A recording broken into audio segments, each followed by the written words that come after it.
नमः शिवाय। मेरे प्यारे भक्तों, आज की जो कथा है वह बहुत ही ज्ञानवर्धक होने वाली है, क्योंकि भगवान शिव ने बताया घर में कुत्ता पालने से स्वर्ग मिलता है या फिर नरक मिलता है। एक समय की बात है, भगवान विष्णु माता लक्ष्मी बैकुंठ लोक में विश्राम कर रहे थे। तभी माता लक्ष्मी ने पूछा, हे स्वामी, मेरे मन में एक प्रश्न उठ रहा है जो मेरे मन को बहुत ही विचलित कर रहा है। कृपया आप उसका उत्तर बताकर मेरे मन को संतुष्ट करने की कृपा करें।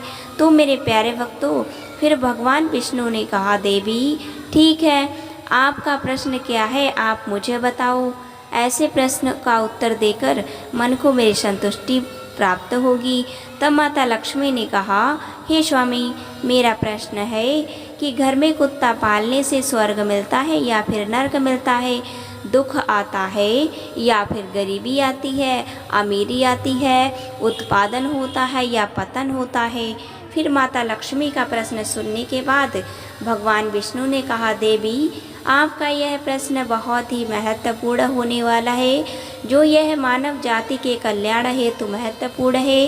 इसलिए मैं आपको इस प्रश्न का उत्तर एक छोटी सी कथा के माध्यम से देंगे, जिससे आप इसे पूरे मन और ध्यान से सुनिएगा, क्योंकि आधा अधूरा सुनने से हमेशा आधा अधूरा ज्ञान की प्राप्ति होती है, जो जीवन में कभी भी काम नहीं आती।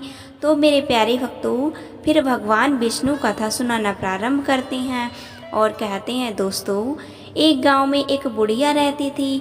वह बहुत दान पुण्य और पूजा पाठ किया करती थी। वही उस बुढ़िया को कुत्तों से बड़ा ही लगाव था, इसलिए उसने अपने घर पर एक कुत्ते को पाल रखा था। वह उसे रोज स्नान कराती, खाना खिलाती और बिस्तर पर सुलाया करती थी। उस बुढ़िया के घर में वह कुत्ता हर स्थान पर घूमने फिरने के लिए स्वतंत्र था। फिर एक दिन अचानक उस बुढ़िया की तबीयत खराब हो जाने के कारण उसकी मृत्यु हो जाती है। परंतु उसके उपरांत यमराज ने अपने यमदूतों को भेजा और कहा कि तुम जाओ और उस बुढ़िया को लेकर आओ। फिर जैसे ही यमदूत उस बुढ़िया को लेने के लिए आते हैं, तो वह बुढ़िया यमदूतों के साथ जाने लगती है। फिर थोड़ी दूर चलने के बाद रास्ते में एक बहुत ही गहरी नदी आई। वहाँ पर पहुंचकर यमदूत उस बुढ़िया से कहने लगे, क्या तुमने कभी अपने जीवन में गाय का दान किया है? क्योंकि हमें यहाँ से आगे जाने के लिए इस नदी को पार करना पड़ेगा और नदी को पार तुम ही कर सकती हो। तब तुमने अपने जीवन में कभी गाय का दान किया हो? तो मेरे प्यारे भक्तों, यमदूतों की बात सुनकर वह बुढ़िया सच्चे मन से गाय का ध्यान करने लगी, क्योंकि उसने गाय का दान किया था। और फिर अचानक वहाँ पर एक गाय प्रकट हो गई, जिसकी पूंछ पकड़कर वह बुढ़िया उस नदी को पार कर लेती है। फिर वह बुढ़िया यमदूतों के साथ आगे की ओर चलती है। तो मेरे प्यारे भक्तों, थोड़ी दूर चलने के बाद फिर एक कौवा उस बुढ़िया के सिर पर अपनी चोंच से प्रहार करने लगा। यह देखकर यमदूत ने बुढ़िया से पूछा, हे बुढ़िया, क्या तुमने कभी अपने जीवन में किसी साधु संत की सेवा की है? फिर बुढ़िया ने कहा, हमने जीवन भर साधु संतों का सम्मान किया है और उनका आदर सत्कार किया है। यमदूत की बात सुनकर बुढ़िया ने सच्चे मन से साधु संतों को याद किया। इसके बाद कौवा उस बुढ़िया को चोंच मारना बंद कर दिया और वहाँ से चला गया। तो मेरे प्यारे भक्तों, फिर थोड़ी दूर चलने के बाद रास्ते में बहुत सारे काले कुत्ते आ जाते हैं, जो उस बुढ़िया का रास्ता रोक लेते हैं। तब यमदूत कहने लगे, हे बुढ़िया, यदि तुमने अपने जीवन में कुत्तों को भोजन खिलाया, तभी यह कुत्ते तुम्हें आगे जाने के लिए रास्ता नहीं रोकेंगे। यमदूतों की बात सुनकर वह बुढ़िया अपने सच्चे मन से कुत्तों का आवाहन करने लगती है। तभी वह सारे कुत्ते अपना रास्ता बदलकर आगे निकल जाते हैं और फिर बुढ़िया और यमदूत आगे की ओर चल दिए। थोड़ी दूर चलने के बाद बुढ़िया के पैरों में कांटे चुभने लगे। तभी यमदूत ने बुढ़िया से कहा, बुढ़िया, क्या तुमने कभी अपने जीवन में किसी को जूते चप्पल दान किए हैं? बुढ़िया ने अपने जीवन में कई बार जूते चप्पल दान किए। यमदूत की बात सुनकर बुढ़िया ने जूते चप्पलों का आह्वान किया। देखते ही देखते बुढ़िया के पैरों में चप्पलें आ गईं। फिर बुढ़िया और यमदूत आगे की ओर चल दिए। तो मेरे प्यारे भक्तों, फिर भगवान विष्णु कहते हैं, माता लक्ष्मी, यमदूत उस बुढ़िया को यमराज के पास लेकर गए। फिर यमराज बुढ़िया को चित्रगुप्त के पास ले जाते हैं। तभी चित्रगुप्त यमराज से कहते हैं, यह कौन है और आप यहाँ इसको क्यों लेकर आए हैं? तब यमराज चित्रगुप्त से कहते हैं कि इस बुढ़िया ने अपने पूरे जीवन में बहुत ही दान पुण्य किया है, भगवान का भजन भी किया है, मगर इसने एक सबसे बड़ी गलती की है जिसकी वजह से इसके पुण्य आदि का फल नहीं मिल सकता और यह स्वर्ग में नहीं जा सकती। तब यह बुढ़िया वह बोलती है कि महाराज, मैंने ऐसा कौन सा काम किया है, मेरी पूजा पाठ और दान पुण्य में ऐसी क्या कमी रह गई है जिसकी वजह से मुझे स्वर्ग में स्थान नहीं मिलेगा? फिर यमराज कहने लगे, बुढ़िया देखो, तुम्हारी एक गलती की वजह से तुम्हारे पूर्वजों की आत्मा आज भी भटक रही है और तुम्हें यही भी भटकना होगा, क्योंकि तुमने अपने घर के अंदर कुत्ते को पाला है। इसके प्रभाव की वजह से तुम्हारे सारे दान पुण्य का फल नष्ट हो गया है, क्योंकि जिस घर में कुत्ता पाला जाता है उसके यहाँ पर देवता भोजन ग्रहण नहीं करते।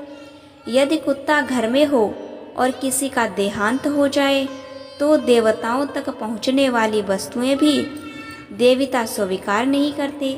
कुत्ते के छू जाने पर ब्राह्मणों के यज्ञ पवित्र की खंडित हो जाते हैं, अर्थात धर्म अनुसार कुत्ता पालने वालों के यहाँ ब्राह्मण भी नहीं आते।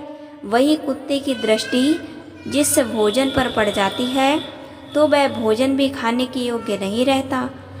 वही कुत्ता यदि किसी को सूंघ लेता है तो सूंघने मात्र से इंसान अपवित्र हो जाता है। इन्हीं कर्मों से कुत्ते को कभी भी घर के अंदर पालना नहीं चाहिए।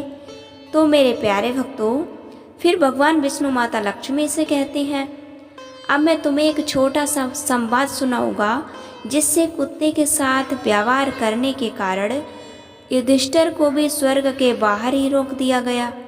जब युधिष्ठिर ने भगवान इंद्र से पूछा कि मेरे साथ यहाँ तक आने वाले इस कुत्ते को मैं अपने साथ स्वर्ग क्यों नहीं ले जा सकता, तब देवराज इंद्र ने कहा, धर्मराज, कुत्ता पालने वाले के लिए स्वर्ग में स्थान नहीं है।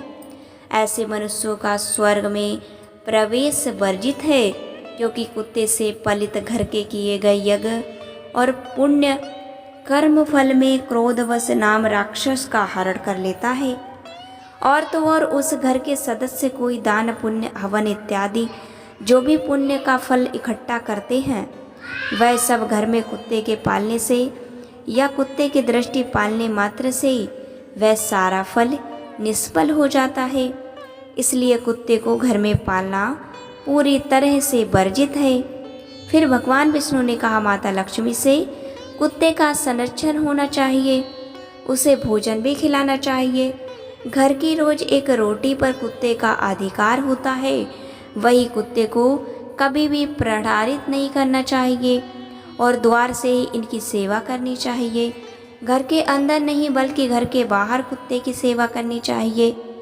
घर के अंदर केवल अतिथि और गाय को रखना चाहिए और उनकी सेवा करनी चाहिए। घर के बाहर हमेशा कुत्ता, कौवा, चींटियाँ आदि को भोजन कराना चाहिए, जो अत्यंत ही फलदायी होता है। मृत्यु लोक पर अक्सर देखने को मिलता है कि गाय और बूढ़े माता पिता को लोग घर से बाहर निकाल देते हैं और कुत्ते को घर के अंदर पालते हैं। जिस घर में ऐसा होता है उस घर का एक दिन निश्चित ही पतन हो जाएगा। इसलिए यदि स्वर्ग में जाना है, सुख को भोगना है, घर में सुख समृद्धि लानी है, जीवन का पतन होने से बचना है, तो गाय और बूढ़े माता पिता को घर के अंदर रखिए, कुत्ते को बाहर रखिए। क्योंकि कुत्ते को घर के बिस्तर या गलीचा आदि पर सुलाने से घर का पतन हो जाता है। कुत्ते को पालना गलत बात नहीं है, लेकिन घर के अंदर पालना गलत बात है।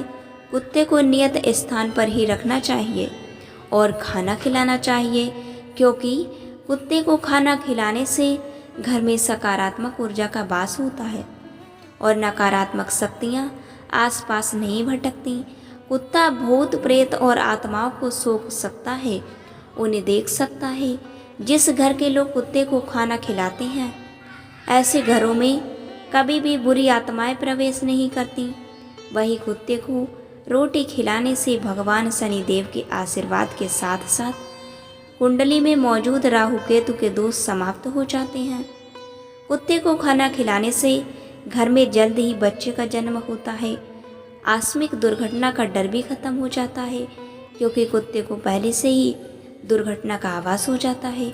इसलिए उस कुत्ते को कभी पालना हो तो घर के अंदर नहीं, घर के बाहर किसी नियत स्थान पर ही पालना चाहिए, क्योंकि कुत्ते को घर के बाहर से पालने और खाना खिलाने से हमेशा घर की उन्नति होती है। यह बात सुनकर बुढ़िया आश्चर्यचकित हो जाती है और यमराज से कहने लगती है, हे यमराज, आप मुझे केवल 7 दिन का समय दे दीजिए और मुझे वापस धरती लोक पर भेज दीजिए। इसके बाद मैं इन 7 दिनों के अंदर कुत्ते को बाहर के नियम स्थान पर रखूंगी और पुनः पूजा पाठ करूंगी, दान पुण्य करूंगी, भगवान का सुमरन करूंगी। भगवान विष्णु ने कहा, देवी लक्ष्मी। उस बुढ़िया की बात सुनकर के यमराज उस बुढ़िया को वापस पृथ्वी लोक पर भेज देते हैं। फिर जब वह बुढ़िया धरती लोक पर आ जाती है और जब गांव के लोग उस बुढ़िया को देखते हैं तो वह सब भयभीत हो जाते हैं और उससे डरकर उस वजह से वह लोग चारों तरफ भागने लगते हैं और कहने लगते हैं, यह तो भूतनी बन गई, भागो यहाँ से। फिर जब वह बुढ़िया अपने बेटों और बहुओं के पास जाती है तो वह भी उससे डर जाते हैं और अपने दरवाजे और खिड़कियां बंद कर लेते हैं। उसके बाद वह बुढ़िया अपने बेटे और बहुओं को बताती है, फिर मुझे यमराज ने 7 दिन का समय दिया है, क्योंकि मेरी पूजा में कोई कमी नहीं रह गई थी, जिसको मैं पूरा करने के लिए आई हूँ। तुम्हें मुझसे डरने की ज़रूरत नहीं है। अब तक मैं अपने घर के अंदर कुत्ता पालती थी, यह बात मुझे पता नहीं थी। फिर घर के अंदर कुत्ता पालने से कभी भी स्वर्ग में स्थान नहीं मिलता और जो भी पूजा पाठ दान पुण्य फल होता है वह भी निष्फल हो जाता है। इसलिए मैं घर के अंदर से इस कुत्ते को निकाल कर बाहर करने आई हूँ। अब मैं इस कुत्ते को घर के बाहर एक नियत स्थान पर रखूँगी और इसको खाना खिलाऊंगी और दान पुण्य करूँगी, भगवान की पूजा पाठ करूँगी, हवन यज्ञ करूँगी। तभी मुझे मेरे किए गए दान पुण्य का फल प्राप्त होगा और मुझे स्वर्ग में स्थान मिलेगा। फिर उस बुढ़िया की बात सुन कर के उसके बेटे और बहुओं की बात मान लेते हैं और उसके घर में रहने की अनुमति दे देते हैं। साथ ही पूजा पाठ करने के लिए सारी सामग्री भी लाकर दे देते हैं। घर में आने के बाद वह बुढ़िया उस कुत्ते को घर से बाहर निकाल देती है और एक नियत स्थान पर रख कर के उसे भोजन खिलाती है। धीरे धीरे बुढ़िया भगवान का नाम सुमरन करती है, भगवान का भजन कीर्तन करती है, भगवान को भोग लगाती है, दान पुण्य करती है, हवन यज्ञ आदि करती है और गाय को भोजन कराती है। फिर 7 दिन बाद यमराज उस बुढ़िया से प्रसन्न होकर उसे स्वर्ग में लाने के लिए अपना दिव्य विमान धरती लोक पर भेज देते हैं, जिससे दिव्य विमान को देखकर सभी लोग आश्चर्यचकित हो जाते हैं। फिर जब गांव के लोग स्वर्ग से आए हुए उस दिव्य विमान को देखते हैं तो वे मन ही मन में सोचने लगते हैं कि यह बुढ़िया अब स्वर्ग जा रही है, तो हम सब भी इस दिव्य विमान में बैठ जाएं, क्योंकि हमसे हमारा कल्याण भी हो जाएगा और हमें भी स्वर्ग में स्थान मिल जाएगा। तो मेरे प्यारे भक्तों, भगवान विष्णु ने कहा, देवी लक्ष्मी, जब गांव के लोग स्वर्ग से आए उस दिव्य विमान में बैठने का प्रयास किया तो वह बुढ़िया सभी लोगों से कहती है कि तुम लोगों ने धर्मराज की कथा नहीं सुनी, जिसके कारण तुम मेरे साथ नहीं जा सकते। तुमने दान पुण्य नहीं किया, अपने बूढ़े माता पिता की सेवा नहीं की है, भूखों को भोजन नहीं कराया है, यज्ञ हवन आदि पुण्य कार्य नहीं किए हैं। इसी कारण से तुम लोग मेरे साथ स्वर्ग लोक नहीं जा सकते। मेरे साथ केवल मेरी पड़ोसन जा सकती है, क्योंकि उसने 7 दिन तक मेरे साथ बैठकर भगवान की कथा सुनी है, पूजा पाठ किया है, दान पुण्य किया है और सच्चे मन से ईश्वर का ध्यान भी किया है। तो मेरे प्यारे भक्तों, फिर बुढ़िया की बात सुनकर गांव के लोग कहने लगे कि हमारा आपसे निवेदन है कि हमें भी ईश्वर की महिमा सुनाओ, जिससे हमारा भी कल्याण हो जाए। फिर गांव वालों की बात सुनकर के बुढ़िया सभी को भगवान की महिमा सुनाने लगती है। इसके बाद जितने भी गांव वाले ने भगवान की महिमा सुनी, वे सभी लोग उस दिव्य विमान में बैठकर स्वर्ग लोक में पहुंच जाते हैं। स्वर्ग लोक में सभी लोगों को देखकर यमराज कहते हैं, मैंने तो सिर्फ इस बुढ़िया के लिए यह दिव्य विमान भेजा था, परंतु तुम सब लोग कैसे आ गई। तब वह बुढ़िया यमराज से कहती है, धर्मराज, मैंने अपने पूरे जीवन में जितना भी पुण्य कमाया उसका आधा पुण्य इन सभी को दे दिया, मगर इन्हें स्वर्ग में ही रहने दो। फिर बुढ़िया की बात सुनकर यमराज सभी लोगों को स्वर्ग में रहने का स्थान दे देते हैं। भगवान विष्णु ने कहा, देवी लक्ष्मी, इसलिए कुत्ते को घर के अंदर नहीं पालना चाहिए। कुत्ता पालना है तो घर के बाहर ही पालना चाहिए। कुत्ते को अंदर पालने से स्वर्ग की प्राप्ति नहीं होती, पूर्वजों की आत्मा को मोक्ष की प्राप्ति नहीं होती, और ऐसा घर कभी भी उन्नति नहीं करता। ऐसे घर से लक्ष्मी कोसों दूर चली जाती है और ऐसे घर का हमेशा पतन हो जाता है। वही घर के बाहर कुत्ते को खाना खिलाने से घर में सकारात्मक ऊर्जा का वास होता है, जिसकी वजह से लक्ष्मी की कृपा हमेशा बनी रहती है और इससे घर का हमेशा उत्थान होता है और घर के किसी भी सदस्य पर आई हुई विपदा टल जाती है। तो दोस्तों, आप लोगों को भी इस कथा के माध्यम से पता चल गया होगा कि कुत्ते को घर में पालना चाहिए या फिर नहीं। कुत्ते को हमेशा घर से बाहर उचित स्थान पर ही पालना चाहिए, जिससे हमेशा आपके घर में सुख समृद्धि बनी रहेगी, साथ ही स्वर्ग लोक की प्राप्ति होगी। तो दोस्तों, मैं आशा करती हूँ वीडियो अच्छी लगी होगी। वीडियो अच्छी लगी तो वीडियो को लाइक करके चैनल को सब्सक्राइब कर लें। ऐसी ज्ञानवर्धक कहानियाँ देखने के लिए बेल आइकन को भी प्रेस कर लें और कमेंट में हर हर महादेव ज़रूर लिखें।